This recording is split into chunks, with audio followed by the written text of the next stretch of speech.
အဲ့တော့ခေါင်းကိုက်တယ်တဲ့ခေါင်းကိုက်တာအပြင်ဒီစကြောတွေလည်းတက်တယ်ပေါ့နော်ဆရာဝန်တွေနဲ့ပြရဲဒါပေမဲ့လို့မတက်တာဘူးဖြစ်နိုင်ကြီးရှိရတယ်ပြောပြပါအောင်ပေါ့နော်အဲ့တော့ခေါင်းကိုက်တဲ့ကြောင်ကျွန်တော်တစ်ခါပြောပြီးသွားပြီပေါ့နော်ဒါပေမဲ့ဒီတစ်ခါပြန်ပြီးတော့ wine နဲ့လုပ်မယ်ပေါ့ဒီတစ်ခါကကျတော့ဒီ case ကိုပဲကျွန်တော်ကspecify လုပ်ပြီးတော့ပြောမယ်ပေါ့နော်အဲ့တော့ခေါင်းကိုက်ပြီဆိုရင်ဖြစ်နိုင်ကြီးရှိတာနံပါတ်1စဉ်းစားကြလို့ဒါ tension headache လို့ခေါ်တယ်ပေါ့နော်ရိုးရိုးခေါင်းကိုက်တာဆိုတော့သူက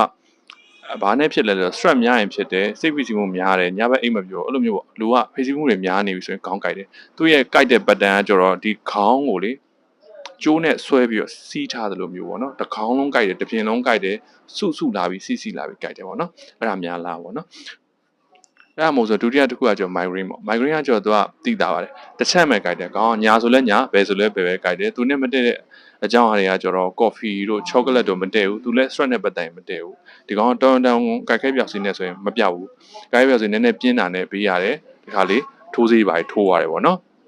အဲ့တော့ migraine များလားပေါ့မဟုတ်ဘူးပေါ့နော်မဟုတ်ဆိုရင်အသက်နဲ့ပြန်ကြည့်ရမှာပေါ့နော်အသက်35 40ကျော်ပေါ့နော်အဲ့ဒါဆိုရင်40လောက်ဆိုကျွန်တော်တို့ကတခြားဟာတွေးပါလဲဆိုတော့သွေးတိုးလားစီးကြိုလားပေါ့နော်ဒါနဲ့လည်းတွေးတာပေါ့နော်အဲ့တော့သွေးတိုးသွားစစ်ပါစီးကြိုလည်း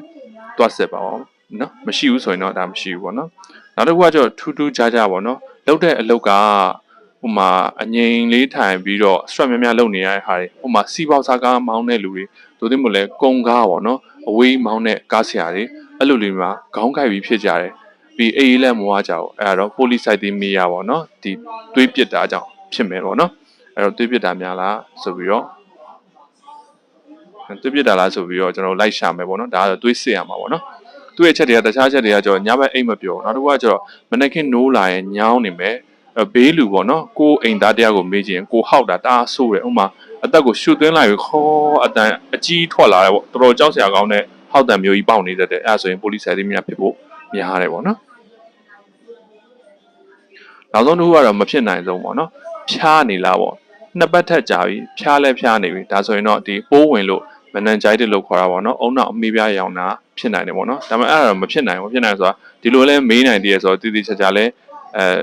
ဟိုနေလက်ကောင်းနေသေးတယ်အဖျားတော့မရှိတဲ့သဘောနော်အဖျားရှိပြီဆိုရင်တော့မန်နေဂျာတွေဖြစ်နိုင်တယ်နောက်ဆုံးတစ်ခုကကျတော့လူငယ်လားចောင်းသားလားပေါ့နော်ចောင်းသားလူငယ်မှာခေါင်းကိုက်တတ်တာဆိုရင်